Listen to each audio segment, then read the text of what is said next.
Hello. Welcome to Inspiring Women with ADHD. I'm Renee Allen, the host of this podcast, and I have a guest today, Carrie Bonnett. And Carrie works with parents, women, adults, and children with ADHD. Do you want to explain to us what you do? Sure. Thanks for having me, Renee. Oh, you're welcome. Yes, I'm Carrie Bonnett. I am an executive function coach. I work with students and parents and families and adults too, who are struggling to get their important things done. Hmm. Not all clients have an ADHD diagnosis, but as you can probably imagine, many do. Some autism, some dyslexia, dysgraphia. But I basically work with folks who are struggling to get their stuff done. Yeah. That's wonderful. Do you work more with parents to help students or a little I bit of would both? say I would say primarily right now anyway, I work with students and families. So when I work with a student, I also work with the parents. Mm-hmm. So but what's interesting, I've been doing this work for almost 5 years. One of the more interesting things about this coaching practice is that I have more adult clients than I thought I would. Mm-hmm. So I have plenty of adults that I work with just one-on-one, and I Right. work with the parents and the students, and with teachers. I do teacher trainings and parent presentations and those kinds of things too. Oh, that's amazing that you can help teachers understand the That's students a biggie. because it's really helpful. I am not a school teacher. I actually majored in English, did took the classes for secondary ed after graduating in English because I couldn't find a job, and then decided I didn't want to do student teaching. So I never did teach, but I teach music to children once a week. And since I found out that I have ADHD, I used to empathize with wiggly children, but now I can spot Especially so so. much. I can Mhm. spot so much, and it helps me with working with them. So that's wonderful that you can give them so much insight. That's really Yeah. great. Yeah.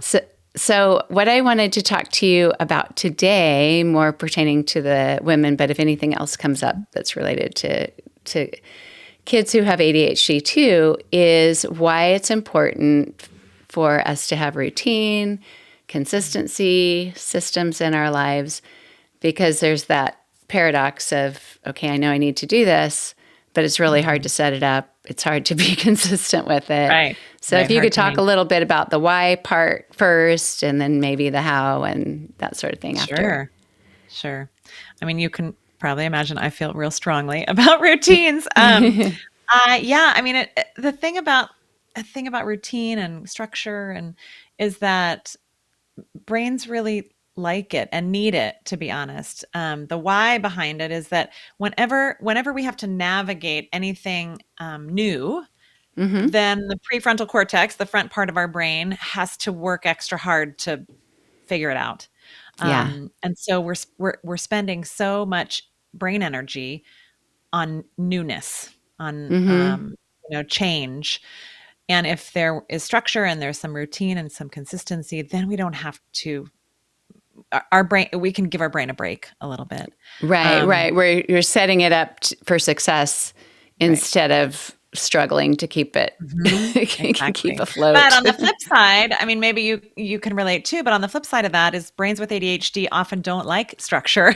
They like Mm-hmm. they like spontaneity, they like novelty. Mm-hmm. I had a woman that I was working with. She was in her 60s, Mm-hmm. and she just told me, "I hate routines, but I need routine," right? Like, she Yeah. had this job that she loved and she really wanted to be successful at, but she was struggling, Yeah. and she acknowledged the fact that, like, if left to her own devices, she would be all every day would be spontaneous. Mm-hmm. That didn't work for how to be successful at her job. So we talked a lot about routines, Yeah. um, Well, and the and the nice why. thing, The why does yeah, help, right? Like, the yeah, understanding yeah, why does help. yeah. And once you get into a routine, you realize that you feel more relaxed in that routine Mhm. because Yeah, things just kind of flow. And when you have to create effort, there might be some excitement to that, yeah. but it's also hard. It's interesting because with ADHD, I found that over the years, and maybe it's hormonal shifts, maybe it's changes in life, but I liked structure more.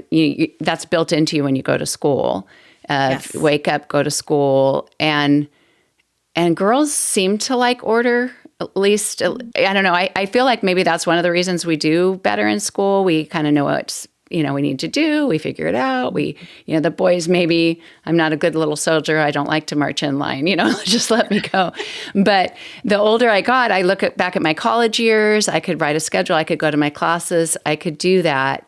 As a mom, as I got older, it almost felt like a prison, I don't want to make a to-do list because then I'm going to want to do something different. Right. I hear that a lot, actually. Yeah. Like I'll feel kind of bound to that. I'll feel like I want to bolt. But at the same time, I look forward to getting up in the morning when I have a routine to look forward to. Mm-hmm. I enjoy doing this. It's easy. It makes me feel good. So. Yeah. I mean, the things you bring up that I'm hearing are the anxiety piece around, like it in addition to the brain energy that it takes to navigate novelty, but that just like less anxiety. I hear that a lot.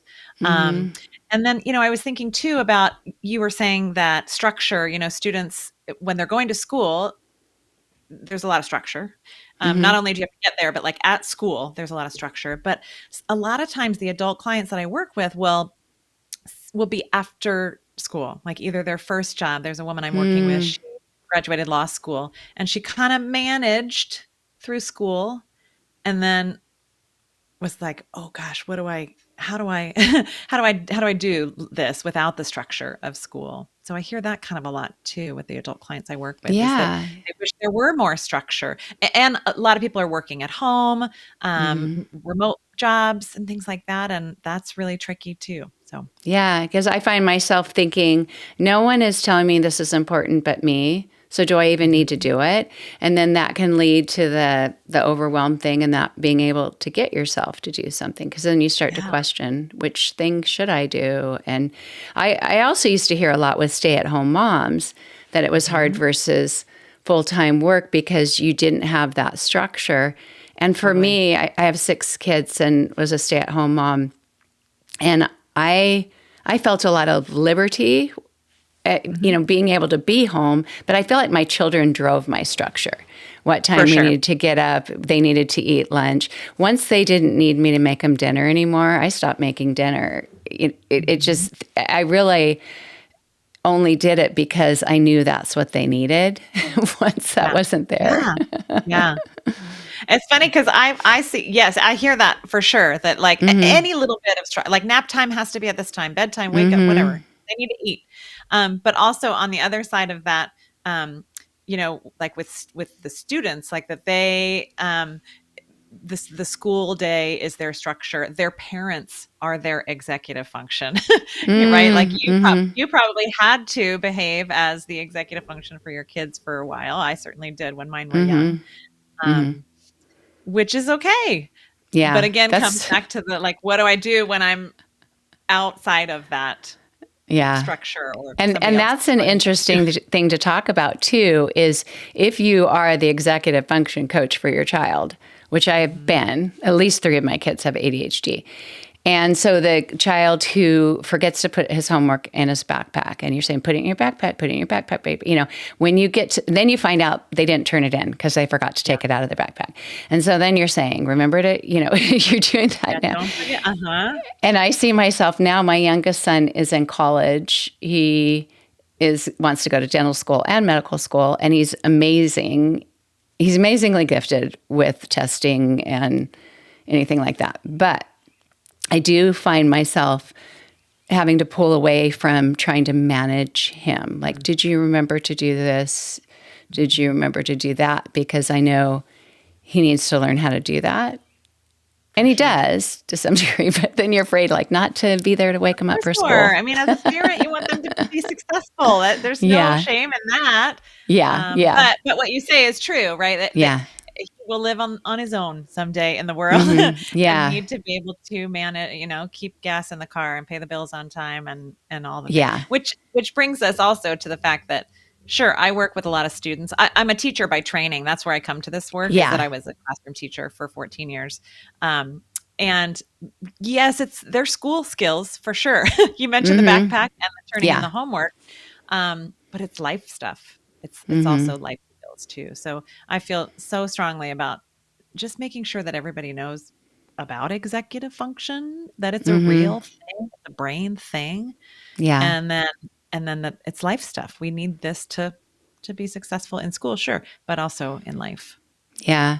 And it's really helpful to understand, and sometimes you don't find out till after your children are grown, but it's helpful to understand how executive function can play out in a person's life, because I didn't know, well, any of my kids were in school. And it wasn't until my youngest son went to college and talked to friends and said, I think I have ADHD. And then I learned about ADHD, found out I had it. And I just thought of all the times that I had expectations of him to do something I asked him to do. You said you'd do this. Why aren't you doing this? All that kind of stuff. I'm also curious, and sometimes I sway from the topic, but working with kids with ADHD and parents, I'm curious about argumentativeness, because I see, for me, with my brain, for whatever reason, and my daughter used to tell me, you and the youngest argue because you're the most alike. And I thought, don't tell me that. It really bugs me how much he wants to argue. It's not that he wanted to be right, but he had ideas, he wanted to explore them, and he wanted to talk about them.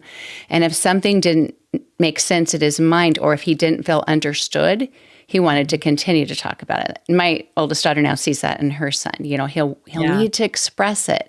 And so because we were both doing that, that became an argument. And he always seemed to his teachers and soccer coaches and stuff as, they would say he'll make a great attorney, because he had a brain that would think of things and then he'd debate it with them. Well, why would we have that rule when da-da-da-da-da-da?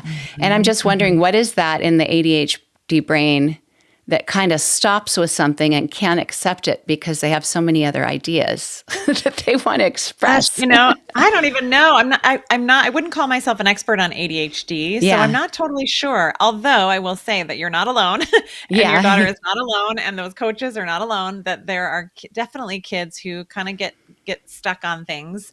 But also, sometimes it's just, they're so bright, right? Like, they're so bright that they can argue, negotiate, find the loophole, like whatever those things are. So some of it is maybe the ADHD. I don't know. Sorry to say, but it does also, I see a lot of student clients that I work with who are so bright. Yeah. And that's where that comes out. Yeah. And if you are capable with something and you have a parent that's saying, this is how it should be done. And you're thinking, but I've already figured that out, because I do that in other ways as a child when my mom would explain how to do something. It could be shampooing my hair. And she said, I would always say, I'll do it my way, you do it your way. Like, I've already figured out how to do it. You don't need to show me. And I wasn't telling her she was wrong, but I wanted to do it my way. Right. Which is good, right? Like, we want to foster independence in our kids, in our students, of course. Yeah. Interesting. I like that shampoo example. I know. And we want to do it, but at the same time, that doesn't show up in the school as good. I didn't do that as much with my teachers, but if a student is doing that, the teacher's just like, listen, I can't listen to everyone's opinions. Right. I've got a class to teach here. Right. I do want to come back to, I think you said something like you had expectations of maybe this son of yours that you're thinking of, your youngest, that maybe weren't realistic. And I think that's something interesting to talk about, which is that we tend to, parents, I'm a mom too, parents and teachers expect kids to know how to do certain things, but we aren't always teaching it. So, you should be able to turn in your homework if you put it in your backpack, but we maybe need to explicitly teach. In fact, that's what the brain research on executive function says, is that these are skills that must be explicitly taught. We are not born knowing how to do this stuff. There's I was on another podcast, and the host referred to this as that executive function is not factory installed. I love that. That's really great. Yeah. Right. And I think modeling and practicing too is really helpful. because I didn't Yes. think to do this on my own, but my husband did, because I think he's such a logical thinker, Mhm. more like super high functioning spectrumy thinker, Yeah. that he and Yeah. his brothers are with electronics. They just know how to fix everything. They're just born that way. But he would, if our kids couldn't sit still at church, we would drive to the church building, go in, sit on the pew, and pretend, take turns, somebody go up to the pulpit, and That's how are so we good. doing? We would actually do that instead of talk about it So in the good. car. The kids would practice it. I used to teach music to children there too, and then there was a time that I played the piano, and my littles would come up while I was playing the piano. There's other kids there, Mhm. and I couldn't concentrate. I'm not that good at the piano to be able to just do this. So my Yeah. husband, we had a night where we drove there. Mom's playing the piano. Can you run up and do this? And they'd all giggle. No, But it really was, So good. especially if if they had the impulsive ADHD, Mhm. factor, which we didn't know. We just thought, why are our kids always jumping up and down? Yeah. No, but that's such a great strategy. I mean, Yeah. in the classroom, I see stuff like that all the time. Like they Mm-hmm. practice, I'm thinking of younger kids, like they practice lining up at the door over Mm-hmm. and over and Yeah. over and over again. Great. Even I taught high school for 9 years. Like even the what do you do when you come into the classroom? You first sit down, or you turn in your homework, or in my Mm-hmm. class, we always had a prompt of some sort on the board to write in your journal. Like, but you teach that just like Yeah. you would. So that's, a routine that you would teach. But even other things like how to stay organized, right? This is where the shoes go, or Mm-hmm. planning. Kids, I hear about this a lot, especially from, middle, high school, college students. That's who I work with, is older kids like that. Is how do I make a plan for like a big project? Even Mm-hmm. adults. I was just meeting with another adult client the other day who they're in the process of creating their wills, he and his wife. And so Mm-hmm. that felt overwhelming to him. He does have ADHD, and just how do I plan that out? And my Mm-hmm. recommendation, of course, I'm sure is to chunk it into little baby steps, like make Yeah. these step by step, tiny, tiny steps. Mm-hmm. But again, there's another thing, like we expect people to know how to do this stuff, but Yeah. we don't always, Or like right? Like we filing your taxes, it's totally. like, I should have done that in February. Now it's March. It's Mhm. almost, what's my system? Okay. Yeah, Get how all the can I get this paperwork and done bring on it time? together. Go sit down on the computer, sign up on Mhm, TurboTax, mhm. and I just mean, do it. another thing about that, like just the taxes thing I'm thinking of, or I'm actually looking at a calendar that I keep on the wall right here. I have Yeah. a something in my business that's big that's coming up soon, and I have a bunch of sticky notes, very Yeah. baby step sticky notes for like keeping it visual. The Yeah. thing the thing about like a plan or even a routine, if we want to get back to routines, like Mm-hmm. we forget. And Yeah. so there's so much that's invisible. So one of the things I like to say in my coaching sessions is to make the invisible stuff more visible. Like Yeah. get it in Yeah. front of your face. Yeah, and that's Um, my last episode that I just recorded by myself was about accommodations, because we think of a workplace might make accommodations for someone who has ADHD, or the college does, the university yep. where my sons go, they make accommodations, making audiobooks available, different things like that. And we have to make accommodations for ourselves. We have to make it as easy as possible, and those visual cues are necessary. They're totally Absolutely. necessary. If you don't see it, you're not going to know. And I'm a Out post-it of note out of person sight, too. out of mind. It's true, Yeah. true, true. Yeah. And it usually Um, takes the failure that gets you yeah. to that point, because I teach yoga and I used to teach the firefighters. And because they're on 48-hour shifts, their schedule was never the same week to week.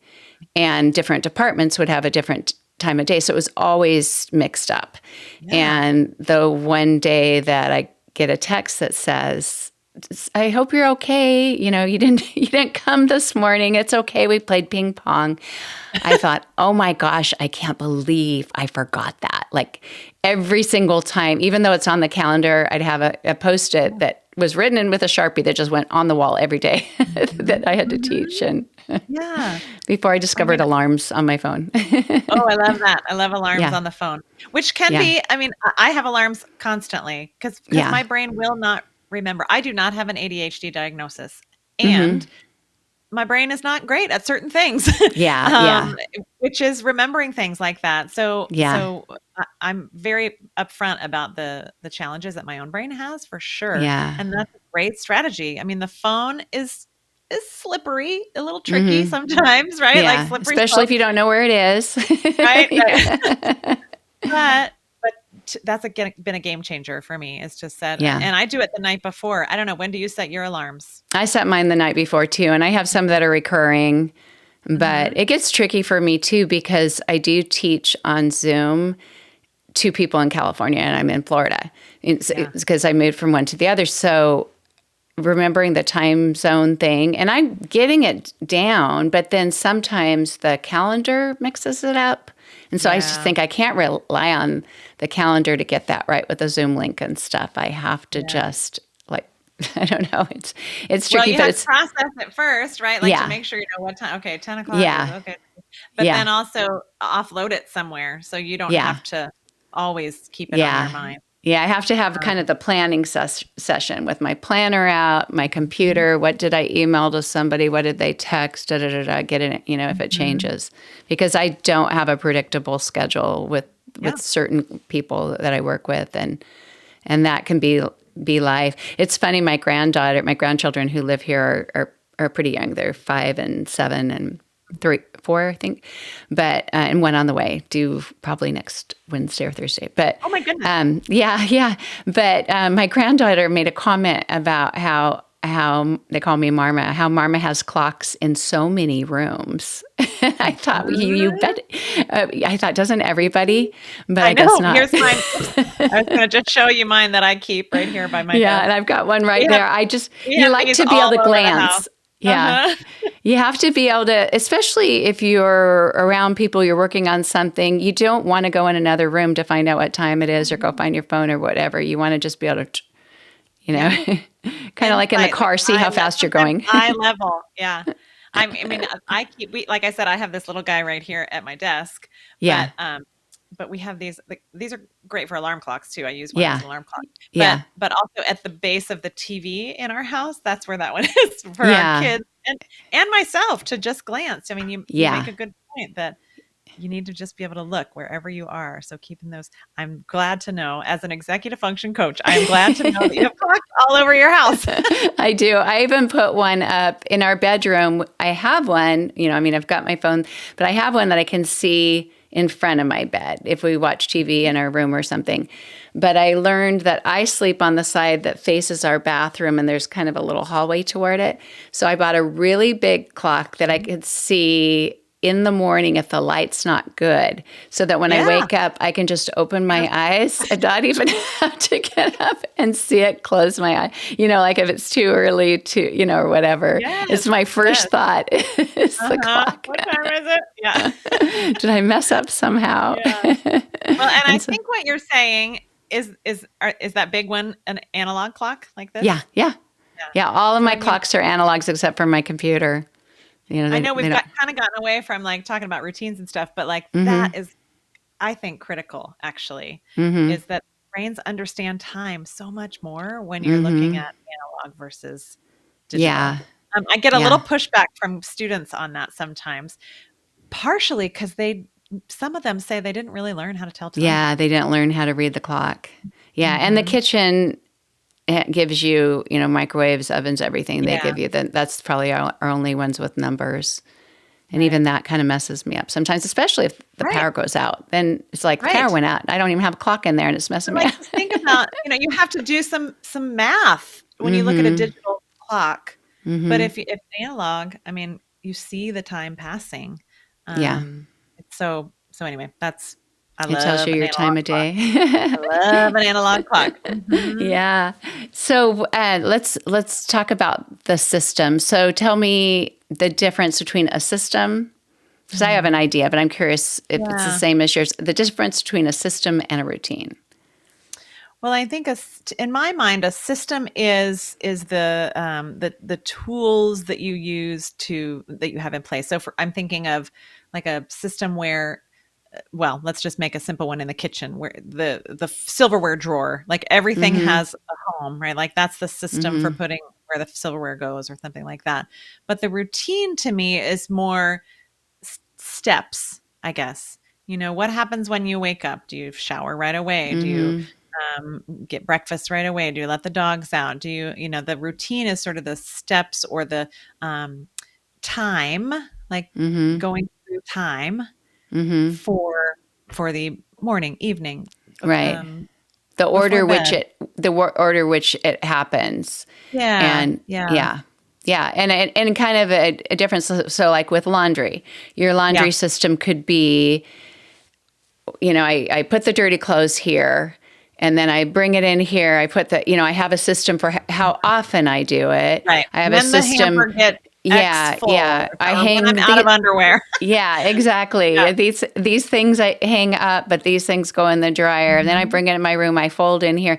That's the system, but the routine would be more, well, the routine might be more time oriented. Like on Maybe. Fridays, I do the laundry and then I'll do that in the morning. I'll do that. And it's funny Mhm. with the ADHD thing because the avoidance of doing things, I didn't realize this until I had ADHD. I knew I had ADHD, but looking back into college, I always liked doing laundry, but it was an effort when you lived in a room Yeah. an apartment, you had to To walk go to the down a laundry. Yeah, the sidewalk and basement or have your whatever. quarters and everything, and it snowed or whatever. So I just thought, well, I have enough clothes. I just need more Yeah. underwear. So I got to where I had over 30 pairs of underwear pants so that I did, Yeah. because then I could go a whole month without doing the laundry. Mhm. And I'm and sure thought, you're not alone. And by the way, can we talk about laundry for a minute? Because yeah, yeah, laundry is annoying because there's so many steps. And yeah. maybe that's where some of the avoidance came from for you too, is that like Mm-hmm. it feels like because first you have to, sort it. Mm-hmm. Some people sort it. I Yeah. sort it maybe in lights and darks. But anyway, Yeah. you sort your laundry. Then you have to do the multiple you put it in the washer, but then you have to switch it. You have to remember to switch it to the dryer. And Yeah. maybe if you're in college and you're sitting there waiting, you don't have to remember. Yeah. But then it's dry and then you have to fold it and then you have to put it away. I mean, like how many steps is that? So Yeah. annoying. Yeah, So and when you we might say like enjoy one do or two of the laundry, steps, but yeah, yes, it's a huge process, and I'm sure yes. not the only woman with ADHD that's left the No. load in the washer for 3 days. It smells bad. Oh You yeah. have to wash it again, and you go, oh no, Yep. that kind of Right. thing. But yeah, in high school, the one thing that was overwhelming to me, and I kept my room clean. My mom would wash and fold, do the laundry, and most of the time fold the clothes, but I love to fold clothes too. So sometimes I'd fold it for the whole family. Mhm. But a lot of times she'd come in like, I folded your clothes. And she'd put the stacks on my dresser, but she'd never put them away. And I could Mhm. leave them there for a They year would if she stay. didn't Mhm. say, put them away. That was the part. It's funny with people. Some people don't mind unloading the dishwasher, but they hate to Yeah. load, or vice Yeah. versa. Mhm. Mhm. And none of it Yeah. takes very long, but No. it feels No, like it no. does. Sometimes feels like a mountain. I Yeah, actually encourage clients to time stuff like that. yeah, Maybe not laundry because it's too big, but maybe folding laundry. Like yeah, literally time yourself several times and yeah, see how long it actually or the dishwasher, see how yeah, long it actually takes yeah. um, to collect some data. Because I'm sure you've talked about on your podcast, but brains with Hmm. ADHD really struggle with time and Hmm. either don't know how long something takes or fear that it's going to take so long. Hmm. So that's where Or recognize all the steps, because yeah. I do that with washing my face. To me, there's Mhm. at least 20 steps to washing my face, and I think I'll just go to bed. And a couple months ago when I was recording the podcast, I was talking about things that are daunting, that are just Mhm. become so big in your mind that you can't do, Yeah. and mentioned that I don't want to use a spin brush that I'd had for years. And I asked the dental hygienist last year, what's the best thing for my gums? A spin brush, because my husband said it's good and I should be using it. And she said, well, that first probably a water pick and then the Uh-huh. spin brush. So I said out loud on the podcast, and I'm surprised I even remember, because a lot of things you commit to and you Yeah. forget. But I said, I think it was 2 days before January was over. And I thought, if I start this tonight, that every night I'm going to do this, use the spin brush and use the water pick, I can see if I can do it for 30 days. And I learned that it was so fast to do either one of them. They went by so fast, the water pick especially, and my hand got better at it so it didn't Yeah. hurt. I actually had control with the spin brush. I never did before. It was like someone trying to learn to play the piano for the first time. Your fingers don't have that control. Yeah. And I just thought, oh, this is actually kind of fun. I'm becoming good at this. Did you track it at all? I For the didn't 30 track days? it. But the 'Cause that's thing a great is, strategy too, is like yeah, a it's never that I would have visual. forgotten because I always saw the spin brush there. And then once I added the water pick, I always saw them, but all it did was overwhelm me. I'd see it, and the routine was look at them, feel guilty, think, I can't do that. Maybe I will tomorrow night, and then go to bed. But I would say at least the first 10 days, it was the same thing, but I said, no, you said you were going to do this, do it. And I did it. It took me over a week to get past the resistance. And then now I think you don't have to do it anymore, but it's not going to take very much time. Just do it. You know, like your obligation's over, but why not do it? Right. I've done the 30 days. That reminds me a little bit of, so I talk to clients too, but I'll give you an example of what I call habit stacking. I think I learned this from James Clear's book. Yeah. He talks about the habit stacking. You're already doing and like stacking other thing. I had I fell off my mountain bike a number of years ago and really messed up my ankle, and not broken, but maybe should have been broken.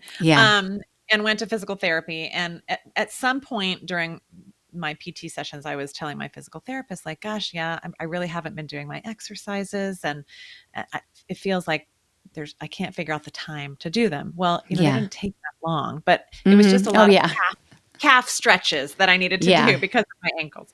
So he said, well, do you brush your teeth? And I said, yes. And so he suggested, and this is the habit stacking that I did and still do to this day, actually, is he goes, well, maybe when you brush your teeth, you can stretch your calves. And I was like, that's interesting. And sure enough, like if I was able to, like, already something that is habit, kind of autopilot, as I was brushing my teeth regularly, then whenever I brush my teeth, could you? And it took, like you said, like, I don't remember how many days it took to actually really stick, kind of. And I bet I put a sticky note on my mirror that said, stretch calves, brush teeth, or something like that, which is a great strategy, right? Keeping it in sight in your face to remind yourself. And so, that habit stacking. So it kind of reminds me of your brush and your water pick. Like if you're just trying to add one little thing. Yeah, because I would even finish the spin brush and think, well, that's not that bad, but do I want to do the water pick? And I did make it easier for myself because I think the water pick instructions say to use, like boiled water or distilled water or something like that. And I just thought if I have to do that, I probably will not do it. So I just use water from the tap and then clean it out every once in a while. And I thought there's something I have to compromise if that's really what's keeping me from doing it. Because first I did have a little jar that I used, but after that jar was gone, I thought I don't want to do that. Speaking of steps, like you have to go back and refill it in the kitchen or somewhere wherever the water lives. Yeah, I mean, be gentle with yourself. That's definitely something that I like to talk to people. It's just it's not perfect. We are not seeking perfection. Baby steps. So I love your, like, it wasn't actually baby steps. I don't think that learning to use the new brush and the water pick, that's kind of a lot, like kind of a big. Yeah. And the thing was I was already there. I already brushed my teeth. I was just using the Oral-B or whatever was, that was there. And that the dentist and hygienist didn't respect as anything that was going to help my teeth. They give you one when you leave, but they also tell you it's not, Don't use that one. it's not going to take care of that problem. But so if you had somebody who came to you and said, I don't have a morning routine. I get up. I'm not sure what to do that day. I have a lot to do, but I can't decide which thing to do. And I might work on this. I might work on that. And sometimes that can be good. You can have the freedom and really, especially if you love to hyper-focus and really get into something. But a lot of times what we do is go from task to task, not getting a lot done, or just at the end of the day, even if you are getting a lot done, recognizing all that you haven't done because you didn't have a priority to begin with. You didn't have a plan. And Yeah. I remember saying that to my husband once years ago, and when all of our kids were at home, and I was crying at the end of the day. I just said, I just feel like everywhere I go, I just see a to-do list, and I can't ever get it all done. And I'm sure I did have a routine, but his response was, wow, I would never even, like I would never even think of something like that. Like I would never think of what I didn't do. And I thought that's because I have so many ideas. I have so many pop-ups. Sure. But how would you start with that if you didn't have a needed routine in your life? First thing that comes to mind is really maybe zeroing in on what must be done. Like, I don't know, take the kids to school or the school bus, or do you need to make breakfast for your family or whatever? Like figure out what are the must do's. And by must do, I guess I mean like somebody else is relying on you. Maybe you start there. But I guess I would, if I were working with a client one-on-one, I would ask a lot of questions. Like, okay, so what has to be done in the morning? What time do you like to wake up? What time do you feel rested? I mean, that's something that could be a whole other conversation is sleep, right? Yeah. Like prioritizing sleep, or are you getting enough sleep? So, what are the non-negotiables, right? Like the child has to be, my daughter and son both take the school bus. So they have to be out the door by X time every day. And so, I mean, one's just thinking about that is to plan backwards then. Like, okay, if my son, for instance, he has to walk out at 8:05 a.m. So, okay, well, what does that mean? How much time do we need for breakfast? What does that mean? Let's work backwards. What time of the day should he be getting up if he wants to shower, and work through that with him? So that's a good thing to do just in general, right? Like, are there any non-negotiables? Like, do you need to walk out the door by a certain time to get to your work on time, for example? And kind of work backwards in terms of when to wake up, and do you eat breakfast? Do you make coffee? Whatever the things are. So I would start with non-negotiables. But then, another thing I'm thinking about is whenever you figure out what things must happen, but then are there other things that you'd like to do? Maybe breakfast is not a non-negotiable, but you kind of like it, and you would like to have breakfast. So then you start to add in kind of those sorts of things. But I would say you have to start really, really small. So I would never say like attack the whole thing at once, where you like plan out a routine. First I this, then I this, then I this. I mean, ultimately, would I like you to get there? Yes. But you have to start really, really small. Because progress is really measured in baby steps. So just start really small. Try one sticky spot. I mean, maybe morning routine is even too big. Maybe it's wake up routine, or maybe it's coffee routine, or maybe it's walk out the door routine. So sometimes I wonder if and that, like we were talking about the laundry, right? Like do laundry is way too big. So maybe morning routine is too big too. But one thing I would say is that once you zero in on a plan for this morning routine business, is to keep it visible. Like have it somewhere, either written on a sticky note, or maybe you have a planner. Like I think you mentioned to me that you use a planner. One strategy that has come up a lot lately in my coaching with my coaching clients, I don't know why, sometimes we like go through phases where things come up a lot, is to sometimes it helps to create like an acronym for your morning routine, or your funny. Whatever the routine is, so that you can remember it more easily. One student that I was working with, it's after school routine, but we kind of played around with what she wants to and must do after school, and she landed on Spark, SPARK. So I think, let me see if I can remember. So the S was, and then she posted it all over her house, sticky notes, Spark, Spark, Spark, Spark, and had the descriptions. But it was snack, and then plan. She was going to kind of figure out what assignments she had to do. The A is assignments. Then she was going to work on some things. And the R was a little tidying up her room. And then the K was, she was a piano player, and so the K was keys. We kind of got off track. You had to get a word. So she chose K. And, it's not perfect and it won't always work all the time, Yeah. but once you zero in on it, I love this idea of making it kind of fun. Yeah. Um, and I forget, there's a man that I'm working with. He's retired actually and just got a recent diagnosis of ADHD. And his was something like FEED, I think, FEED, but I'm not remembering what all that stood for. But that was morning. And I think fresh, I think the F stood for freshen, which is wake up, Yeah. maybe take a shower, Yeah. I forget what the other stood for, but that's kind of a fun way to approach it too. Once Yeah. once you have sort of baby stepped your way, Yeah. to figure out what it is that really must be done. And make sure that those are done. One little fun strategy that I heard for a morning routine, it would work better probably for a student in the morning than after school because it was for short tasks that you needed to do, like brush your teeth, brush your hair, put on your clothes or whatever. But it was to make a playlist, like a wake up, a morning playlist, and you have a different song for each thing. And I thought, I don't know if I could get things done in 3 minutes or, whatever that song is, what I want to do that. But I can see how it could be fun and playful and everything. One thing that helps me is knowing what trips me up.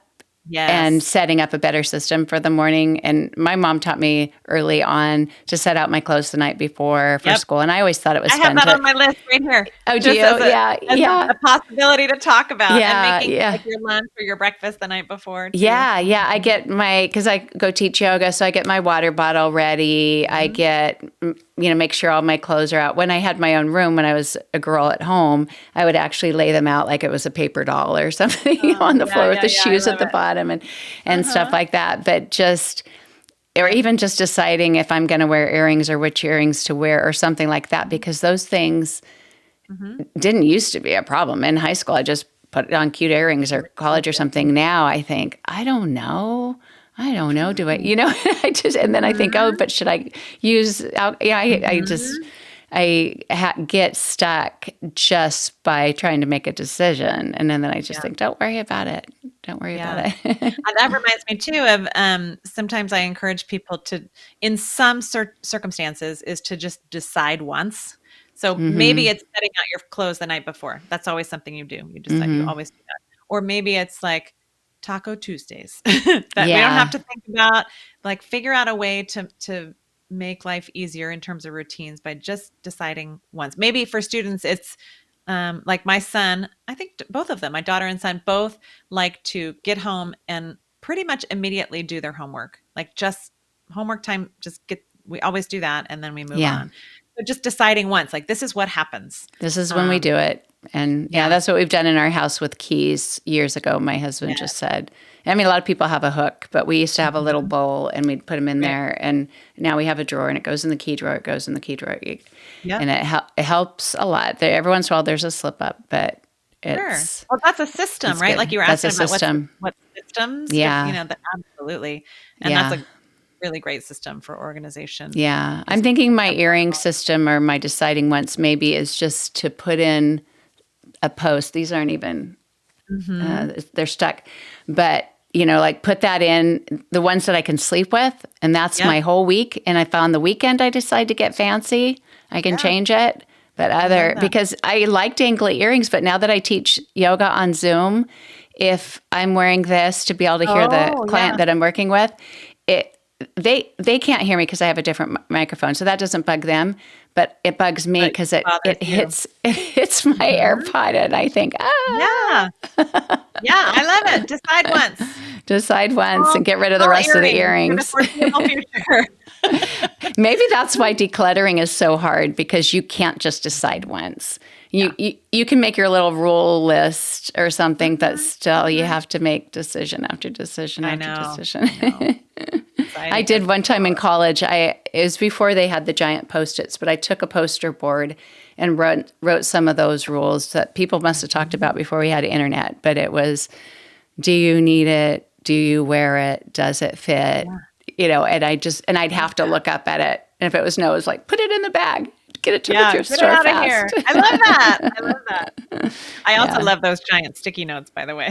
Maybe, I don't know if everybody knows, but they're big. They're like, I actually have some under there that I bought for a system that probably 5 months ago that I haven't even tried using yet. But I keep thinking about it. But I haven't decided where to put them yet in the house. Like it doesn't really, like where would I put these while I'm working on things? Because I work in the kitchen a lot, and maybe there is a place I could, but Yeah. but they're Also pretty wonderful. preventing you from moving forward, but baby steps too. Where like you don't have to do it all at once. Yeah, that's true. That's true. You work on things and see. And something is always better than nothing too. So even if you just kind of make a little bit of progress, it's better than nothing. That's true.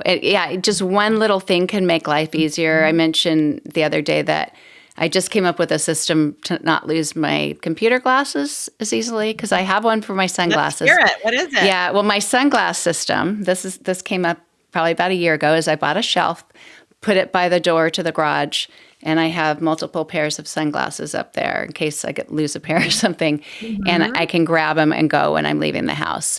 And if I get to the car and forget, it's not that far to go back in the house, because I have been somebody for years that you go out to the car, you say goodbye to everyone, and then you come back in and say, oh, I forgot this. And then you go back out the car and you come back in, oh, I forgot this. Oh, I forgot that. So that's helped a lot with the sunglasses. And because I tried to keep them in a car, but then somebody would take my car, or something like that. But my glasses, the little tiny vinyl hooks that you can just get at a hardware store, I put one in my bedroom and one in the kitchen, and I should have one up here because I have 3 pairs of glasses.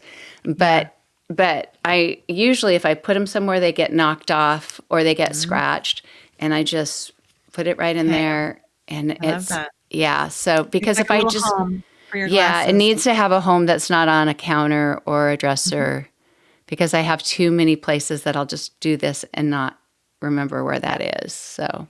That's my glass. That's my new glasses system. I love that. We've got lots of various systems and ideas. Yeah. So do you have any tips for consistency? Because I know that consistency is important, but I also know that it's like a baby when you've worked with a baby to sleep overnight. They get sick or you travel and they come back, they can't sleep through the night anymore. You have to, whatever, at least with mine, you have to work on that again to help them sleep through the night. And with whatever routine I have, keeping my closet clean, whatever system I've set up, and how often I do laundry to not that build, it might fall apart. So what tips do you have with consistency? Because it seems like a few little drops in the not keeping it up isn't too hard to overcome. To come back from. But other things are big. Yeah. I mean, I think the one we've been talking about quite a lot, which is to keep stuff visible. So in order to be consistent, you have to remember what the routine, what the system is. So I'm thinking of when my kids were young, we had clear bins for certain toy, like in terms of the organizational system of the toy or the playroom or whatever, is that they were clear. So it was very easy to see what was in there, right? Like that's, okay, this is where the trains go, or this is where the, whatever, the dolls or the animals or whatever the things were. So, and that, even that acronym thing that I was mentioning too, like, you can create the acronym, but then the implementing it, we forget, right? So like it needs to be in sight. So maybe I love sticky notes, of course. I love whiteboards. I have all kinds of sort of like, this is not about consistency, but I'll show you anyway. So I do my weekly plan. That's my weekly plan. I have this sort of form that says 6 a.m. to midnight every day. And I just block out so that I can see. And that's good, because that's how my brain sees. I don't like those calendars that are like 2 halves of the day, or they start it with Monday and not Sunday. I need to see and in my mind. Not all brains like this idea, right? Like not all brains like how sort of linear it is, And I use color as certain color for work and personal. But it took me a while to get in the habit. I fill that out on Monday mornings when I sit down at my desk to just give myself but consistency, it took a while. So I would say be gentle with yourself and there was a woman, let's see, who was that I heard speak about specifically about family. Her family had her husband and both kids had ADHD. And she said, "We aim for 80% at our house. Yeah. We do not aim for perfection." Yeah. So, giving yourself just a little bit of grace when things fall out, because they will. Yeah. But aiming for consistency, sure. Habit trackers can help with that a little bit. Mm-hmm. I just saw something the other day on some social media, something or other, comparing this to Jerry Seinfeld, and I can't remember something about don't break the streak. And now I can't remember what the Yeah. actual. Were you a Seinfeld watcher? Yeah. In fact, we've been watching it lately again. I mean, we watch it Okay, all the so time, what but was it? Do you but remember I there don't was something remember about that not one. breaking the streak? And I feel like it might have been like mildly inappropriate. I can't remember Yeah. exactly. Yeah. But um, but sometimes we can gamify things, and Mm-hmm. ADHD brains really like that, like novelty and kind of Mm-hmm. gamifying things. So if there's a way to create like a habit tracker where you like give yourself a little gold star, or just, I don't know, Mm-hmm. something where you can track the days and try not to break the streak, let's Yeah. say, Yeah. um, Yeah. sometimes can be helpful. Yeah, even there's the rewards, that's Yep. another James Clear thing is when a reward's Yeah. attached. I have a Recover drink that to me is probably the best drink, chocolate milk in the world. And it's Yeah. not cheap, but I bought some again with the New Year's whatever deal. And I thought, Yeah. don't do this. And I thought, do this, because I had gotten out of the habit of exercising. And I thought, you will get to drink that, Yeah. when Give you, yourself yeah, incentive, right? yeah, that's my checking off the habit tracker is getting Yeah, that scoop and making that absolutely. I drink love it. and drinking it. And then I also think accountability, whether it's somebody you're working Mhm. alongside with or telling them that you're going to do it like I did, like I'm going to brush my Yeah. teeth every night with a spin brush Mhm.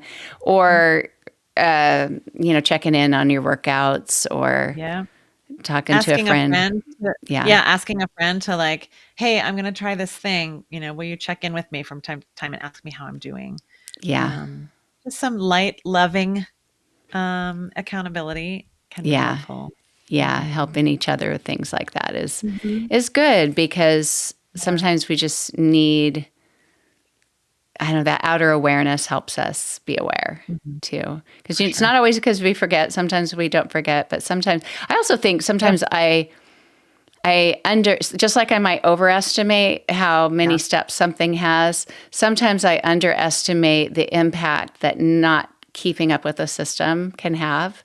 It Yeah. happens in my closet that if I've got a sweater I've worn, but it didn't get dirty, I hardly wore it, I'm going to put it back Mhm. away and not in some in-between place that it's not the dirty clothes Right. that I'll put it away later. Because that Right. in-between place can grow into a giant mountain really Pile. fast, Mhm. really Mhm. fast. And so Mhm. sometimes I have to Mhm. have a little conversation with myself, like, don't do it. Just put it back on the hanger right now. You Yeah. can keep your closet clean. Yeah. Yeah. Yeah. Yeah. Be It's like your dealing own. dealing with junk mail too, like, just put it in the recycling right now. Don't even don't even put it on the counter with Oh the other yeah. mail. Like, deal with it right this minute. Yeah, Mhm. yeah. Look to your past experiences, and like you said, like the 90% or 80%. I mean, that's what's helped me finally do better with eating Yeah. because when you have black and white thinking and think I didn't keep Mhm. it up, therefore I'm not doing it at all, Or I'm and a failure. Mhm. yeah, I did intermittent fasting for a while, and when I would hear how long people would go in their fasting windows and their eating windows, I thought, I don't think I can do that. I might someday, but I'm going to start with this. And so I did whatever, 16:8 instead of a 14:10 or a 12, whatever. So I started with a 16:8. And at first I was starving, but I could do it and I felt good. And part of it with the decision making problems that we have with Mhm. ADHD is deciding what to eat and feeling the pressure. And then you Yeah. don't feel like making anything. So more than anything, I loved the fasting window because it took all that pressure away. It's Yeah. like no Fewer decisions to make. decisions. You can just Mhm. drink water. You're like that's. But I found that pretty soon the 14:10 was not hard at all, but I still in my mind you can always do the 16:8. You can even shift when it happens if someone's coming over and they want to have dinner. Like I Mm. gave myself so Yeah. much Well, freedom with I'm it. so glad you mentioned that, because it's like, I love routines. Brains love routines. Hmm. But be flexible when you can, right? Like, don't Mm-hmm. be so hard on yourself. If you feel like this should have happened and then it didn't, and then, like, Mm-hmm. I'm the worst, all that negative stuff. Like, be flexible if possible. And there's a lot of times we can be flexible with our Yeah. routines, Yeah. right? Like, We can let go when we need to let go. Let that yes. spontaneity come in handy Yeah. Yes, when we right, I want know, to. right. Allow yourself a little bit of that and give yourself permission to be Yeah. flexible when you want and when you need to be. Yeah. Yeah. Well, this is wonderful. I'm trying to think if I have any other questions or things.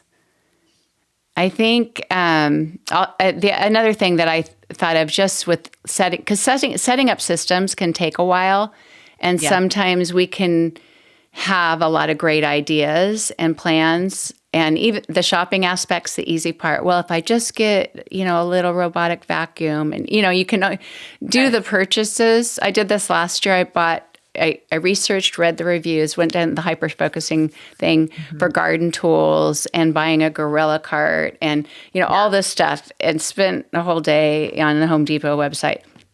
Ordered everything so I could take care of our front yard. I've never used any of it. I've never used any of it because the planning was easier than the Yeah, then the implementing. I hear that all the time. In fact, some people I'll say, like, how good is your brain at making a plan? And they'll say, "Oh, real good." Yeah, Real yeah, good, real yeah, good. But yeah. it's the implementing that is the Yeah. hard And part. the And I implementing mean, you're can not be alone. as much as Yeah. getting a few people to come help you do it. And the first time you do it, you say, oh, that's not so No. bad. And we Mhm. actually had some people come over to do a bid on cleaning because we have all these trees that the limbs fall and it just gets really cluttery. And Yeah. I was thinking maybe $400 or $500, maybe $350. That would be nice. Don't worry about cutting anything. It's just either hauling away those Cleaning up. and he says, well, we grind them up and everything. And then that's cheaper than the $3,800. Mm. So, and he was somebody that people in the neighborhood said was reasonable. So now I'm like, actually, I think I can do this. So I Yeah. ordered some, I Now thought that I I can know how spend much you're gonna charge that's me. right. I can spend a little extra. I'll spend $20 on a pair of gloves instead of a set of 5 for, whatever, and have some Yes, yes, gloves. yes. It's kind of that Yeah. reward thing. Put on the thing that Uh-huh. makes it fun. That's my first step, Mhm. that little baby step. Absolutely. Walk Mhm. outside. Now you don't have to worry about bugs or cuts or. Yeah.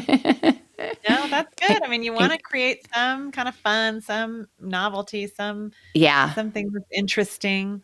Yeah. Um, yeah, Yeah. I Sometimes love I'll it. do that. I I'll love that story. start with the fun part first, and it Yeah. might grow into Mhm. realizing the other part's not so bad. Yeah. Yeah. Yeah. Not Yeah. always, but often. Yeah. Yeah, and it's always rewarding to set up a new system. It just feels good Sure. because you've taken out so much of the brain power that's required Right. when you don't have that Right. to Right. be able We've to come go full with. circle. We've come full circle all the We way have. back to the brain energy that it takes Yeah, to yeah, yeah, for navigate life. sure, for sure. Well, I won't take up all your day, but I just want to know, like, if you have any parting tips or anything. I mean, you've given so many tips throughout, but or if you want to just tell us how to find you, if anybody wants to find you on your website, what you offer, because I know you have some free offers, you have some Yeah. paid offers and things. Yeah. I guess the last thing I will say in terms of tips, it's not really a tip, Hmm. but maybe a mindset shift is to try to be kind to future you. I mean, that's kind of what executive function is like doing Hmm. something now that will make life easier later. So like trying to Hmm. figure out how to be kind to future you. Hmm. And then thank you. Yes, my website is just my name. So carriebonnett.com. I have lots of resources there and some blog posts and things like that. And Hmm. I work one-on-one with students and families, students in grade 6 and up, all the way through college and beyond, and Wow. adults too, who are just struggling to get their important things done. I like to call my job part education, like how does your brain work, and let's learn more about brains, and part strategizing. What are some things that would help make life easier? That's great. Great. And Bonnet was 2 T's at Two the end, T's, two right? N's, two T's. Yep. 2 N's and 2 T's. And I'll put Yep. your website address in the description of the podcast. Wonderful. Thank you. And I was thinking, be kind to your future self, like you're giving yourself a gift and advantage. Also be kind to your past self and not Yes. feel like, why couldn't I do this then? Yes. I Why love did I that. have a struggle with that then? Yeah. Yeah. That's behind you. Yeah. That's Move right along. Uh-huh.